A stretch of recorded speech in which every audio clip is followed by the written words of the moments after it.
Jerusalem. This ancient city lies at the very heart of the Israel-Palestinian conflict. And we've seen many times how just a small change on the ground here can quickly lead to a flare-up and to violence. So what happens here really does matter. Jerusalem's got great religious significance, of course. Its old city has some of the holiest sites for Jews, for Muslims, and for Christians. But it's got great political significance too. Most Israelis see Jerusalem as their eternal, undivided capital.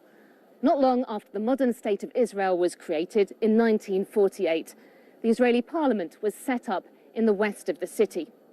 But it wasn't until the 1967 war with neighboring Arab countries that Israel captured East Jerusalem, including the Old City. And it later annexed it in a move that's not recognized internationally. Israeli leaders often vent their frustration that there's not recognition of full Israeli sovereignty over Jerusalem, particularly from international allies. Of course, Palestinians see things starkly differently. They want East Jerusalem as their capital. And that's part of the long-standing international formula for peace here, known as the two-state solution. Basically, the idea that an independent Palestinian state would be created alongside Israel, along the boundaries that existed before 1967. It's written up in UN resolutions. About a third of Jerusalemites are Palestinians. Some of them come from families that have been here for centuries. And there are lots of ongoing tensions, particularly over the expansion of Jewish settlements in the east of the city. They're seen as illegal under international law, but Israel disagrees.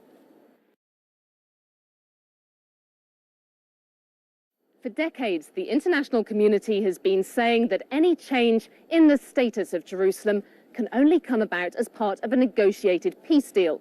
So for now, all countries with embassies in Israel keep them in or near to Tel Aviv, and they just have consulates in Jerusalem.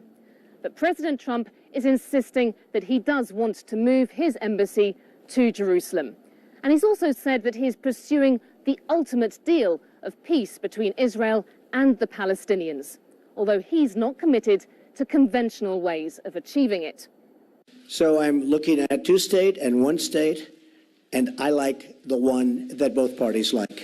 I'm very happy with the one that both parties like. Just more evidence that with this US administration, options that were once seen as off bounds, off limits, are now up for serious consideration.